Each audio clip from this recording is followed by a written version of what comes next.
구조가 작기 때문에 성추행을 할 수밖에 없습니다. 사실 강간까지 가기 힘든데 아동이 예를 들면 손가락으로 추행을 했다. 그거는 강간하고 똑같습니다. 그 부분에서 아동이 대부분 형량이 작아지는 이유가 성추행을 강간으로 인정하지 않기 때문에 그건 아동이야 사실 물리적인 한계이기 때문에 그야말로 정말 대한민국 제가 볼 때 재판부나 이런 데서 정말 아동의 성추행은 강간이다라는 생각을 충분히 합리적으로 했으면 하는 생각이 듭니다. 그래서 그 부분을 유사성행위라 그래서 추가시키긴 했는데 강간보다 형량이 낮죠. 그래서 아이들이 집행유예가 많지 않습니다. 지금 형량 이야기를 하는데요. 저는 아동 성폭력 형량 높죠. 그런데 실제로 저희가 이제 지원하는 많은 상담 그 케이스를 보면은 아동 성폭력이라고 해도 그것이 기소되지 않거든요. 아이의 진술이 왔다 갔다 한다. 아이가 어떻게 정말 육하원 측에 의한 그 기억을 해서 이야기를 하겠습니까?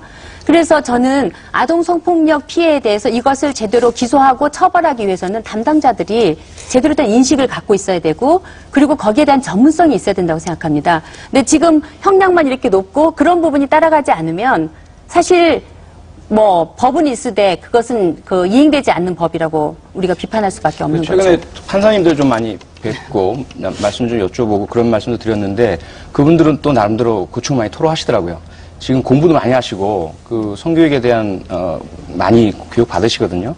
그런데 국민들의 인식은 정말 죄송한 말씀이지만 법조인들이나 또는 정치인들이나 높은 분들은 폭탄주에 성적인 유희 많이 하시니까 성범죄에서 관대한 거 아니냐 이런 인식을 가지고 계시고요. 네. 근데 가장 큰 고민은 뭐냐면 이 법조인이 길러진 구조상 김 교수님 너나 잘 아시겠지만 일단은 모든 헌법과 형사소송법과 구조들이 피고인의 권리 국가와 싸우는 약한 개인을 지켜주는 것에 초점이 맞춰져 있고 법관들이 양성되면서 무고한 한 사람의 죄를 만들지 않아야 된다는 강조받으면서 있다 보니까 법정에 섰을 때 그런 고민을 계속 느끼는 거죠. 나를 좀 설득해달라. 저 사람이 범인임을 나를 설득해 주길 바라고 그리고 얼마나 나쁜지를 설득해달라. 이게 설득이 안 되면 판사로서는 어쩔 수 없이 유죄를 못 내린다든지 또는 형량을 내린다든지 이렇게 되는데 아까 그 이민경 소장님 말씀처럼 저도 반성을 해야 될 게 뭐냐면 우리 경찰도 제대로 수사를 전문적으로 잘해서 정말 이 범죄를 증거 확보하고 구축을 해서 유죄 판결 내릴 수 있는 것을 만들어주고 그다음에 그 범죄 악성을 충분히 구현해서 줘야 되는데 그 부분을 아직 못한 것도 저희들이 많이 반성해야 된다고 생각합니다. 근데 이제 그런 부분들은 결국은 보면 그동안에 이제 우리 사회 전반적으로 갖고 있는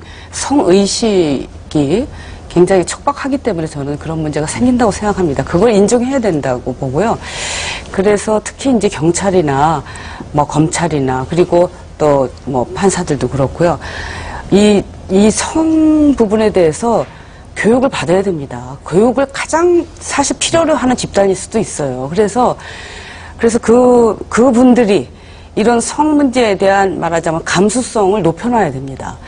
그래야지 이 조사를 할 때도 그 부분에 대해서 유무죄를 판단할 수 있고 그래야지 기소율도 높아지는 겁니다. 그리고 그래야지 또 형량도 높아질 수 있는 건데 전반적으로 우리나라의 성문화가 그리고 특히 지금 동양이 더 그게 강한 것 같습니다. 그러니까 성 부분에 대해서 이제 관대합니다. 그리고 남성 중심적 성문화였기 때문에 지금 가벼운 신체 접촉이라든가 또 주변에 윗사람이 아랫사람들한테 하는 형량 얘기를 좀 하고 있으니까 네, 그런 거 관련해서 좀 가볼까요? 네, 그 관련해서 굉장히 관대하단 말이죠. 그래서 조사할 때도 또 그렇게 된다는 거죠. 네. 형량 얘기가 좀 나는데 중형주의로 가는 게 결코 바람직한 것만은 아닙니다. 사실 지금 최근에 오면서는 아동 성범죄 같은 경우도 결국 살해까지 이러고 있거든요. 그리고 이게 형을 높이다 보면은 이왕 저희가 만약에 체포됐을 때 그거에 대한 중형을 받을 바에는 아예 증거를 인멸하기 위해서 살해까지 해야겠다는 그런 생각까지 많이 하게 되고 최근 몇 년 동안 아동 성범죄 상당수는 살인까지 하는 그런 그 현상이 벌어지고 있거든요. 그렇기 때문에 중형이 결코 좋은 것만은 아닙니다. 문제는 이제 적절한 그런 어떤 격리 기간을 결국 형을 통해 가지고 교도소에 수감하면서 기간을 두고 그 뒤로 프로그램을 통해 가지고 뭐 보안 처분이 여러 가지 다양한 형태가 지금 도입되지 않았습니까? 좋습니다. 그러면 넘어가 보도록 하죠. 이것이 형량의 한 내용일 수도 있겠습니다. 또는 그 치료의 일환일 수도 있겠습니다. 지금 화학적 것에 쭉 말씀하셨는데요. 더 나아가서 지금 물리적 것에도 얘기가 되고 있는 상황 아니겠습니까? 그렇다면 이와 같은 방안은 앞으로 어떻게 하는 것이 필요할지 좀 토론이 필요할 것 같아요. 심 의원님. 이제 우리가 성범죄를 좀 억제